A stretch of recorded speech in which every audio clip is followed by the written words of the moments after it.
Hey, good afternoon, everyone. Welcome back. This is Charlie Pankey, Sierra Now podcast. We thank you for joining us today, and we hope the Sierra is within your sights or in your near future because the snow is on the mountains.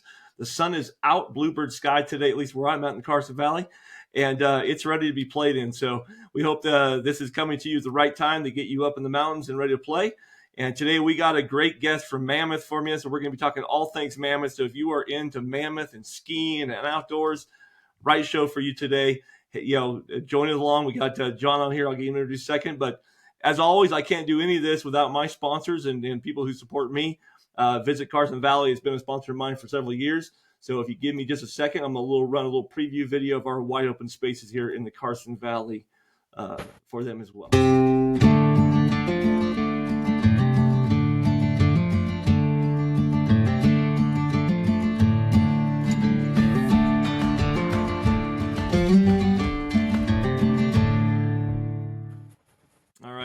That's our home base for all of our adventures here. If you've never been to Carson Valley, it's on Highway 395, about 2.5, maybe 3 hours north of Mammoth, which is where we're going to be honing in on today. We did Owens River last week, so this will be our Mammoth episode as we move up 395. And our special guest today is John. John, I'm going to say Urdi. Am I saying that right, or is it close enough? Nope, you got it right on. Perfect. And from Visit Mammoth. So we're going to be picking his brain for all the best things to do in Mammoth, especially in the winter season. I know they got some new transportation stuff they're going to talk about. And I haven't got down there to try the ice rink, so I want to talk about the ice rink today a little bit. But John, how you doing down in Mammoth today? I'm unbelievable. I started my day off at 11,000 feet this morning skiing, so I can't really complain. It was absolutely gorgeous. We're bluebird here as well. Nice. We had some new snow over the weekend, and it's great to get out there. It's a no better way to start your day than getting out on the hill and getting some fresh air. Now, 11,000 feet, you take the lift up for that, or did you skin up yourself this morning? I definitely did not skin up this morning. Okay. How's the snow conditions in Mammoth this year? I mean, I know that we're a little light here in Tahoe. Well, I say that, but yet I hear we're like 118% for the Sierra. So, how's it looking in Mammoth this year? Yeah, it's an interesting year because we had our board meeting on Monday, and Eric Clark, who's the president and COO of Mammoth Mountain, basically mentioned that even though we had that we're it feels like we're behind, we're actually pretty much on average. So we had above average November, a little bit below average December, but the timing of the storms came in perfectly. So our first Yep. big storm was right before Thanksgiving, and our next big storm was right before Christmas. And then, we had a little bit of snow last week that actually gave us more than we expected. And so Yep. the mountain on this past weekend was 99% open. That's So fantastic. and And the conditions are beautiful. that's great. So you got up and skied down. You have a favorite run on the mountain? You do a little personal thing here. What's the go-to run at 5 a.m. this morning before you went to work? My go-to up there is anything off of Chair 23. Jared So 23. Chair 23 is all expert terrain, but wipeout shoots, dropout shoots, and even being able to shoot over to Cornice or Scotty's or the Paranoids, some pretty advanced skiing, but it's absolutely beautiful up there. And it's just like I said, when you're up at the summit of the mountain at 11,053 feet, and you're looking off the backside towards Yosemite. It's pretty amazing. You're looking south towards Owens Valley, or you're Yeah. looking north towards Mono Lake. It's really just there's never a bad view in the house. That's fantastic. I can't personally tell you I've been on top of the mountain yet. I'm not a skier. All my readers know that I'm a snowshoer, snowmobile, but I don't get on Yep. skis. I'm not very coordinated that way. But we sure need to get up there and do that. I've been to Mammoth usually only in the summertime because stick around here in the wintertime. But Sure. I can imagine that view from that. If you can see the backside of Yosemite, it'd be one of my favorite places, I'm sure. Yeah, scenic gondola ride, winter or summer is a great option too if you're not a skier. So it's nice. You get up to the top of the mountain even when you're skiing, and you see families up there from around the world that are just taking in the views, and it is pretty amazing. That's fantastic. I'll have to come down and make sure I make that a priority then. Absolutely. Now you guys launched a new campaign at Visit Mammoth here called Unreal Mammoth, and it caught my attention because it is kind of an unreal, out of this world location. You have the volcanic eastern Yep. side of the valley with all that you know awesome rock formation. Then you can come off Mammoth and go down into San Quentin. I'm going to say that wrong. The River Valley. I'm going to say that wrong. That goes into John Muir. Yep. And it really is kind of an unreal adventure paradise, if you will, in Mammoth. So Wait, where'd that come from for you guys? Yeah, so the campaign is called The Real Unreal. And the whole concept behind it is really based on stewardship. Okay. And the idea is that we have most of our folks coming here are coming from Southern California, and they're Mhm. escaping real reality. Yep. And so when you come here, it's unreal, and we want to keep it unreal. So, the real unreal, I'll tell you, I go out hiking with my wife, and still she looks at things and says, "This place is not real. It looks like a movie set. It looks like a green screen." There are so many things. You talk about geology. There are so many things from Devil's Postpile to Mono Lake to the columns on the backside of Crowley Lake.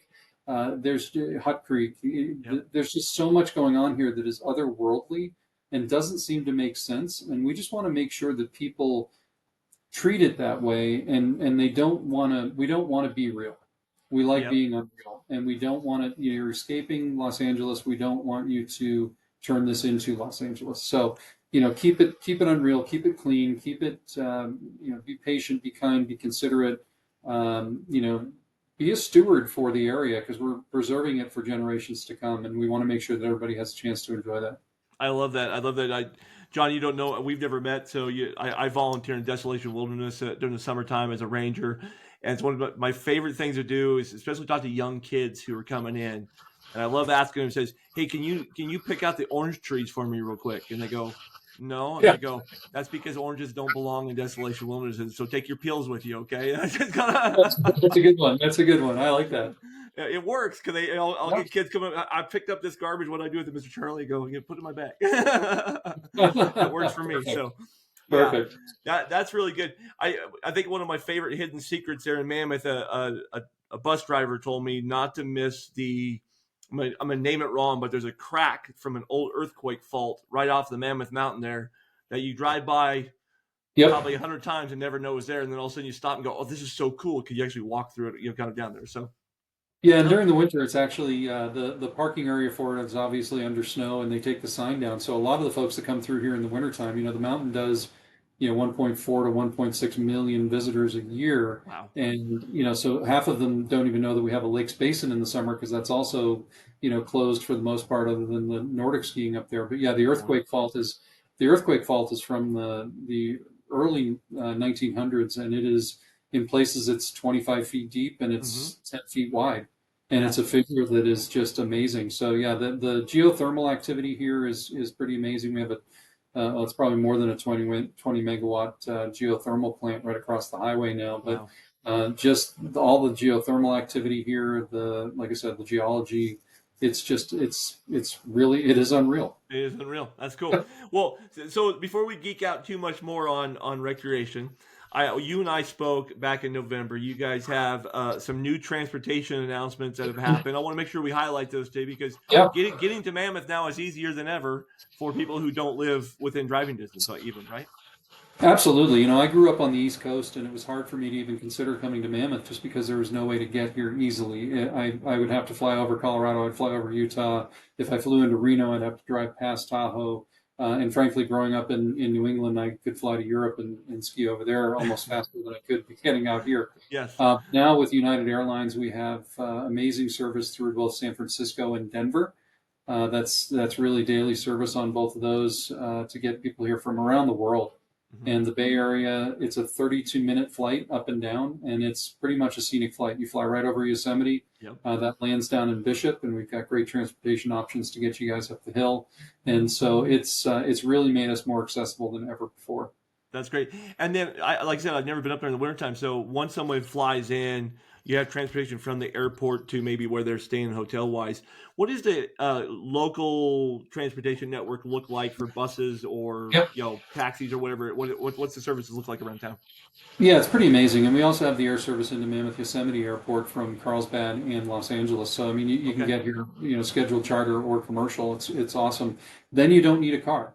Yep. So the great thing about being a 4 square mile town is that we can provide free transportation throughout town. So pretty much any lodging property that you're staying at, you're going to be steps away from a bus that will take you anywhere in town, including up to the mountain for your day of skiing. So we encourage people to fly in, get a ride to their hotel, but then they don't need a car while they're here.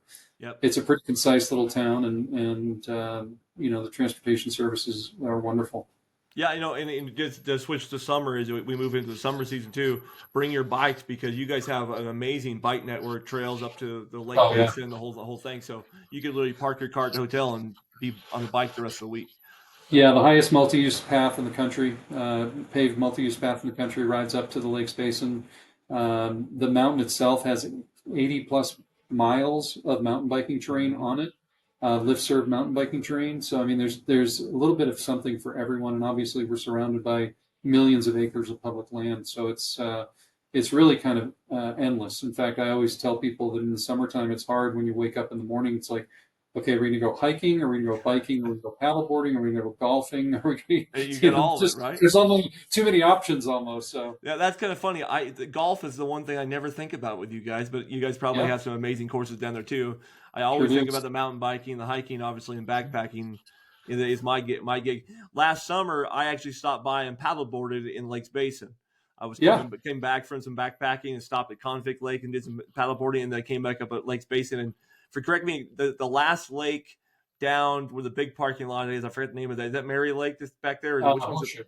Horseshoe. Horseshoe. That's where I pulled off and had picnic lunch and put my paddleboard in, and it was quite nice. So Yeah, we go up there quite a bit. That's another interesting lake because in the bottom of the lake, it's all snow fed, but in the bottom of the lake, there's an earthquake fissure. So you watch it go down throughout the course of the summer. And, mhm. depending on how big the winter is, a couple of years ago, we were paddling through the trees that are normally way off the coastline, the shoreline.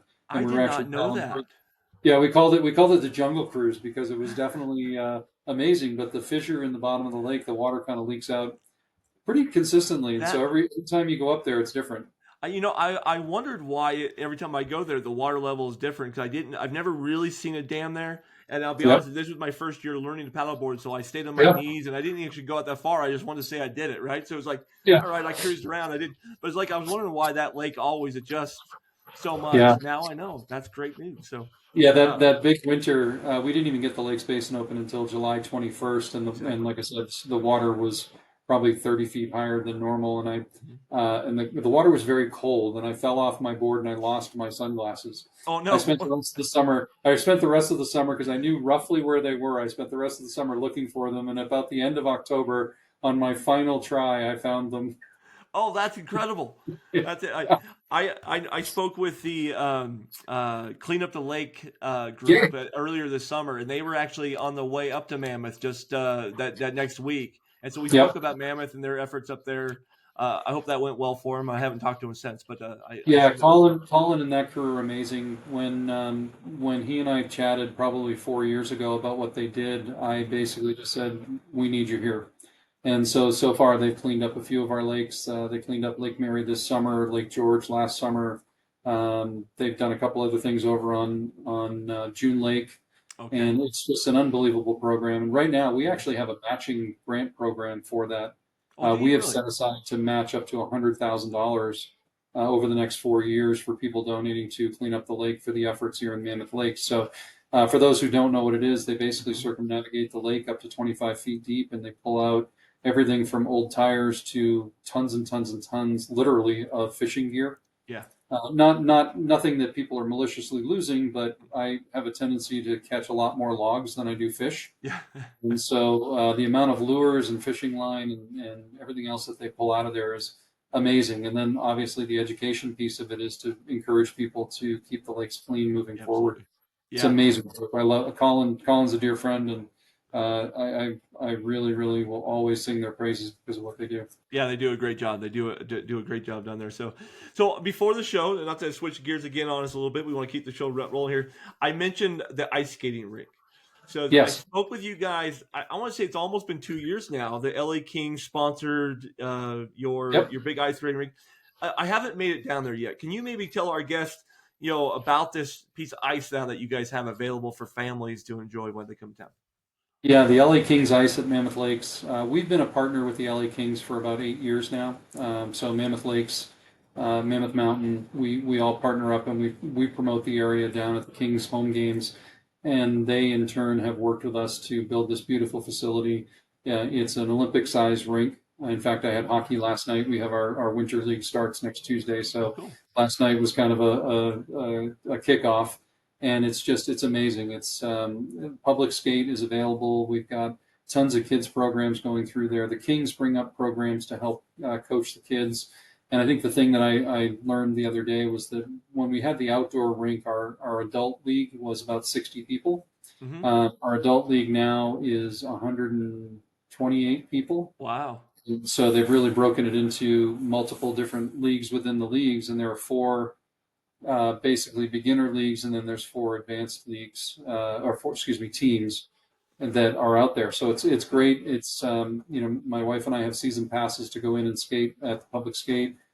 She went in yesterday at lunch just for an hour to go roll around, and it's amazing. And then the summertime it turns into a rec zone. So everything from pickleball to volleyball to basketball. It's amazing. Wintertime they have curling leagues. Oh, There are fun. three dedicated curling lanes in there, so it's not just about hockey or ice skating. It's lessons. It's the whole nine yards. It's pretty amazing. What a great addition to the community up there. Absolutely. You guys must have started that during COVID then, or did it just go up super fast? Because didn't that open just like 2 years ago or Yeah, a year and a half we ago? actually did the official opening was last a year ago Black Friday, so it's only been Oh, open okay. for a year and change. So it's Okay, really new. It is a sprung structure, so it was fairly I'd say it's fairly easy to put up. It's much easier than full on brick and mortar. sure. And when you're inside the facility, it's such a great experience. Then there's a electric Zamboni with a laser leveling system, so the ice is usually perfect. Nice. So being a hockey player since I was a little kid, it's pretty special to have that in the community. Fantastic, fantastic. I appreciate you telling me. I don't ice skate very much, but I do try when I go. I keep going. I should go down and do that. That'd be just kind of a fun recreational thing to go experience, Absolutely, do some it video sure stuff like is that. So, so great I'll have for to go families. take the It's family down. amazing. Yeah, they had a skate with Santa the week before Christmas, and a few hundred people showed up. It was great. Yeah, that's fantastic. In a half hour show, we're never going to cover everything in Mammoth Right. because you have so much. But we'll stay kind of focused on winter here. Can you guys Yep. cover June Lake as well? And you guys do some combinations for the whole county. I wanted to ask you about like new developments in lodging or Yeah. food or anything new that you guys would like to talk about that maybe people don't know would come into Mammoth. Like I've never come in there in wintertime, so I don't know like what to expect if I was to drive down in Yeah. Mammoth because obviously I'm here in Lake Tahoe, but um, maybe you could talk about things that have changed recently, new additions that way. That would be kind of cool for people to know. Yeah, we've had a bunch of different things come on up in the last couple of years. Little things like an axe throwing business started in town a few years ago, and that's been a great addition for kind of that off mountain activity. Obviously, we talked about the community recreation center and the fact that Yep. it's an ice skating rink in the winter and it's the rec center in the summer. We do have a brand new hotel being built right now. It's called Limelight, and it's basically from the owners of Aspen Skiing Company, and it's Okay. their brand. So there's one in Aspen, one in Snowmass, one in Sun Valley. Hmm. They're building one here, and then they're building one in Ketchum or excuse me, in Boulder in Colorado, and that's going to be a high four-star hotel. A couple of different, I think there are 12 residences in there, but it'll be our first really high-end hotel. Very We cool. have a Westin, which has been great, and I think that this is even a little bit more of a step up from there. So, plan for that is to have it open next year, probably this time, if not a little sooner. Okay. And so that's been a great addition. We've got a couple other projects that are going on up here, including a Marriott residence that's coming into town, another property called Rock Springs, which will be another full service hotel. So there's a lot going on. New restaurants coming in on a regular basis. Hmm. I think we've got a brewery from maybe up in your area that's coming Yep. potentially down here, which would be very cool. Obviously, we've got places like Mammoth Brewing Company, we've got Distant Brewing Company, we've got Shelter Distillery, we've got Devil's Creek Distillery. So for a I've, 4 square mile town, we've got a lot of great new things going on I've here. I've And never had trouble finding a beer in Mammoth. no, that's not going to be a problem. That is not going to be a problem. In fact, it's great with June Lake Brewing Company and Mountain Rambler down in Bishop, and Shelter does some beers. There's a lot of variety up here, and it's great to have that locally made product. Yeah, a question for you on 395. That's something I thought about actually this summer when I was driving back up. Is Mammoth is what 2 miles off of 395? Is it? But is it just about? I wonder what the statistics are of people who drive by and don't pull into town for food or drink, because they're heading north or heading south, and, Yeah. and they don't think about how easy it is to access Mammoth, from the Yeah. road because you really can't see it. You guys do a really good job of hiding yourself. Yeah, exactly. And it's hard because the town limit is off of the highway. Hmm. It's really hard to even get the Caltrans folks to put Mammoth Lakes on a street on A a road board. sign Yep. to say that Mammoth Lakes is because Mammoth Lakes is not on the highway. Yep. It's the actual boundary for town is about I'd say it's probably three-quarters of a mile off the highway. Yep. So it is a challenge because we do have a California Welcome Center, which I think draws a lot of Hmm. people off the highway. But I think that there's not the understanding of what's there unless you know the area. Yep. We're very fortunate that most of the folks that are driving up and down 395 know who we are. But then there are the folks that are in here from France or Germany or Japan that are just driving by and they don't see something off the highway and it's not super convenient. Little do they know that we have 85 food and beverage options here in a tiny little 4 square mile town with 7,000 people. So, That's incredible. Yeah, I got to tell you, John, that little story from Sierra Record. We started back, over 10 years ago, just as a little blog, right? I was sharing my personal stories of that, and the magazine idea came about from a trip to Mammoth. Actually, I was in line for the bus going down to the Devil's Postpile, and yep, I'm a Yosemite nut. I've always been a Yosemite nut for years, and I was sitting talking to a gentleman that had been in Mammoth for 5 days. I go, "Oh, have you run up to Yosemite yet?" He yeah, goes, "That's like a 5 hour drive away. Why would I do that?"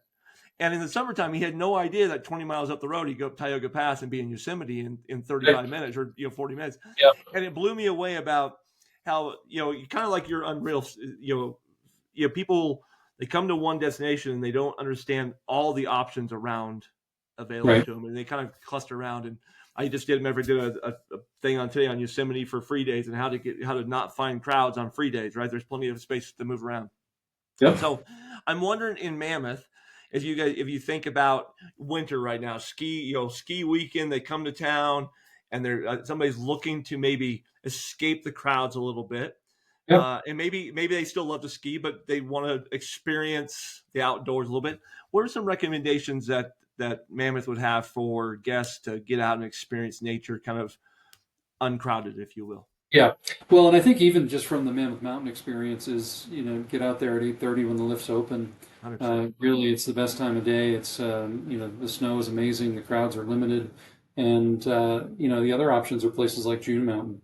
June Mountain over on the June Lake Loop is just such a gem. It's 1,500 acres of absolutely beautifully groomed area with less crowds. Yep. And So I great think when you're views. looking, yeah, oh yeah, absolutely. Looking over June Lake and looking out towards Mono Lake, it's pretty unbelievable. Yeah. And I think that when you look at other winter activities, you hit the nail on the head. You've got the Tamarack Cross Country Center up in the Lakes Basin, which is absolutely beautiful. Hmm. And normally, when we've got the snowpack, we've got our groomed cross country trails right outside of my office here at the Welcome Center, Yep. and you've got miles and miles of access. So Nordic skiing, snowmobiling, snowshoeing, winter hiking, winter fishing.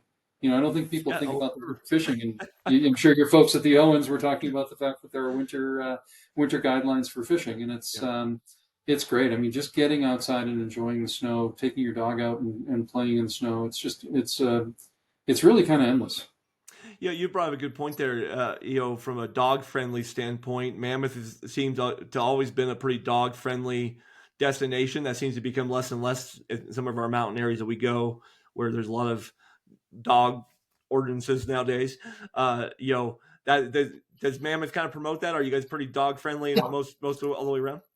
Yeah, absolutely. I think the biggest thing we ask here is that people keep their dogs leashed and clean up after them. That's the Sure. biggest thing. My dog was sitting behind me up until about 2 minutes before our call, and my wife just took him out for his afternoon walk. So, yeah, we have 10 people in the office here, and I think we have 12 dogs. So it's a Nice. very, very dog friendly community. Just had a new dog park open up in the fall, Oh, great. which has been great. It's been something the community's been looking for, and the town finally figured out a place to put it, and so that's been a really nice addition. And then we've got even the Weston. You can bring your dog to the Weston. Cool. It's and a lot of the properties in town are very very pet friendly. So Yep. it's a as a resident, it's an amazing dog friendly community. Yep. Most of the like we talked about Mammoth Brewing Company, a lot of these restaurants that you go to with outdoor seating will have water for your dogs. Like Absolutely. you could go to a restaurant and there could be three dogs sitting under tables. So Hmm. it's yeah, it's definitely a great place for our four-legged friends. Yep, perfect. Now, my guest on the show, and I'm gonna get crucified on YouTube if we don't talk skiing just for a moment here before the Yeah. show ends today. Okay, I didn't mean to skip skiing. I know I'm not a skier, but Mammoth Mountain is obviously known worldwide as one of the epic mountains of the West, especially the panoramic 360 views from the top and all the different runs and shoots. You guys have some world class events that come there almost every winter for snowboarding and skiing events. Uh, what do guests need to know? Never come to Mammoth, go skiing. Maybe share some insider tips on Mammoth Mountain. Chair 23, you already said was pretty. Yeah, I mean, I think the first thing is, visit mammoth.com is a great resource, and then Yes. mammothmountain.com is a great resource. As you mentioned, typically we will see 400 inches plus of snow. Mm-hmm. 2 years ago, the big winter, we had 967 inches on the summit. Yep. So it's one of those things where typically we will ski. I think the earliest we've ever closed in the 15 years that I've been here is Memorial Day. Yep. You've been in And July at least the last 2, 3 years in a row, right? So. exactly. Usually the goal is 4th of July. Yep. In the last 4 years, or 5 years, we've skied until the first weekend of August, Yeah. which is fairly ridiculous. But yeah, I think that planning out your vacation with visitmammoth.com, looking at all the options Mm-hmm. for off mountain activities, all the restaurants, all the kids activities, timing for public skate, all those different pieces. Just make sure you have a good plan, Yep. and really again look at the flights coming in here, Mm-hmm. because even our friends from the Bay Area being able to fly over here on a 32-minute flight versus a longer drive to Tahoe is a huge benefit. Yeah, and and on your website, just a shout out to you guys too. You guys do a great job with your itineraries. They're for every different, you have all kinds of different itineraries for different locations and Yep. options for everyone. Really, I was on there a little bit today, dinking around, and you're Yep. always refreshing that website too. It seems like every time I'm on there, you guys are always changing. So it's obviously a big part of what you guys do is just make sure that information is friendly to the consumer. So Yeah, it's a huge piece, and obviously our goal is to make sure we have the most up-to-date information. And a lot of times we'll not try and interpret something from the Forest Service or from Caltrans. We'll just link directly to them so that people can yep, get the most up-to-date information. And so, yeah, it's a tremendous resource. My team does an amazing job of keeping it up to date. Really making sure that everything on there is super relevant for folks. In fact, today we just signed an agreement with a company called Guide Geek to even enhance the itinerary building even more through AI. AI stuff. Uh, Okay, so, yeah, and I've been using that. I'm headed out on a trip on Saturday, and I've been using Guide Geek and just asking questions about, okay, what's my best transportation go from here to here? What are my yep, options? So it's amazing. Obviously, with AI, we need to monitor it to make sure yeah. it's actually Make sure correct. it's accurate. Uh, but the good news is GuideGeek will pull all the information off of our website. So if it's not correct, it's our own fault. Nice. I appreciate that. I actually have just been looking at some guide geeks lately myself, doing some research. So that's Sure. very good. Well, John, I want to be respectful of your time and our audience. We're coming up on 30 minutes. Yeah, I want to ask you one more question, and then I got three personal questions for you. Okay. So absolutely. just let's just take a best of. So best run we know is chair 23, right? That's That's my next round. best place to eat on the mountain, Best place to eat on the mountain is the Mill. the mill. It's Okay. I actually consider the Mill one of my favorite restaurants in town. Really? Okay. And it's a barbecue place, and the chef up there, a guy by the name of Chris, MD, he does an amazing job with his team. And it's really the brisket and pulled pork combo plate with a huge piece of cornbread and a side of Love it. coleslaw. It's pretty amazing, and it's You and got a I are gonna great be send friends, John. You and I are gonna be friends. up. All right. So one last one. Visitor comes. He's not a skier. Okay. Yeah, What's the one activity before I leave Mammoth that I just need to do this winter to experience Mammoth the best I can? I think the mountain has a setup called Woolies Adventure Summit, and they've got tubing, Yes. and tubing's a blast, but they also have a mountain coaster up there that's open during the winter. I did not know that. Yeah, the Okay. mountain coaster has been in place now for 2 years, and until the snow really gets to the point where they can't maintain the track, it's Yeah. open. So Okay. during Christmas week, Willie's Adventure Summit was seeing, a huge amount of people up there that weren't skiers but wanted to get out and enjoy it. And the mountain coaster is amazing because it's I don't know how many, I don't know how long it is, a Sure. mile something through the woods, and it's just so peaceful and it's quiet on the ride up. And so, those are some great things because it does get you outside. That's cool. It requires pretty much zero physical ability or Right. effort. And so it's just really nice to be able to get out there and hang out with your friends or I family love it. or I love it. That's whatever just like and enjoy perfect, the nature. easy. Yeah, exactly. Perfect, perfect, perfect. All right, three rapid fire questions for you. These are a little bit more personal and right on the, but I know you're an Okay. outdoor person, so they're gonna be fine. Okay. So behind you, let's assume your bag is packed and you get 3 or 4 Yes. days off to go see the Sierra. Where you're Yeah. going and why? Oh man, that's an almost impossible question. I think I'm a season pass holder in Yosemite, and I absolutely love that place. Coming from New Hampshire, which is known as the Granite State, and going down there and seeing, a mile and a half of granite on El Cap and being able to sit on a river down there and have lunch is pretty amazing. So That's yeah, exploring Yosemite is just I love it. absolutely My phenomenal. son and I just did a 40-mile trip from Tuolumne to the valley this fall. It was beautiful. So Wow, that's beautiful. very nice. All right. So after a long day of skiing or a long hike in Yosemite, I'm a food guy. I always crave that big bacon cheeseburger, thing like that.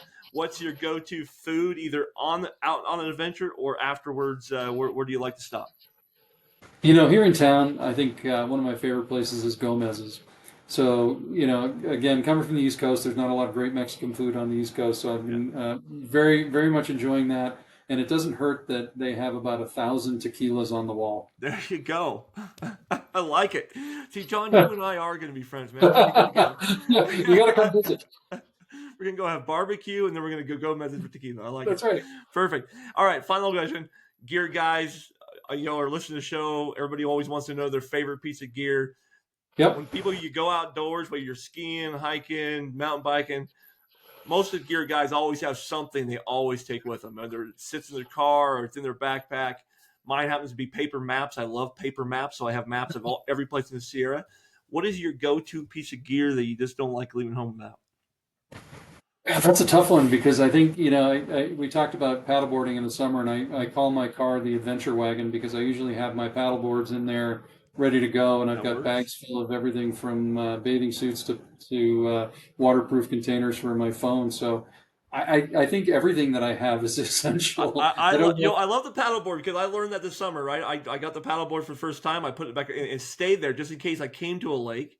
Like I wasn't planning Yeah. to paddleboard in Mammoth. I was coming up hmm from Bishop, stopped at Convict, did it, and I go, might as well do it. I'm here. It's quick Absolutely. and easy, right? Absolutely. I think to answer your question now, my wife 2 Christmases ago she gave me a little mini tripod Oh because yeah, she and I are always out hiking and take plenty of selfies, but there are certain places that I really want to get a full picture. So I keep this. It's probably only 12-inch high little tripod for my iPhone to be able to capture all of our memories all over the place. So I love my that. wife, I my wife's name is Erin, and so I started posting on social media um, moments of awe, which are adventures with Erin. So AWE. So it's important that I get the best photos. Hey, shout out to that. That is fantastic. So, hey, John, I want to thank you so much for being my guest today. I know that you and I, this is our first time meeting.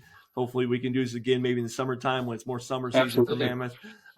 It's obviously a wonderful destination, 365. Every day of the year, Mammoth is a great community. I know I'm here in Lake Tahoe, but I don't know if it's competitive or not. It's all the Sierra. Sierra's We're all beautiful, right? friends. Yeah. So, we wish you the best as you guys move into the big ski season. I know most of the snow still to come usually. And Yep. if you haven't been to visit mammoth.com, they've got tons of information, tons of itineraries for your plan.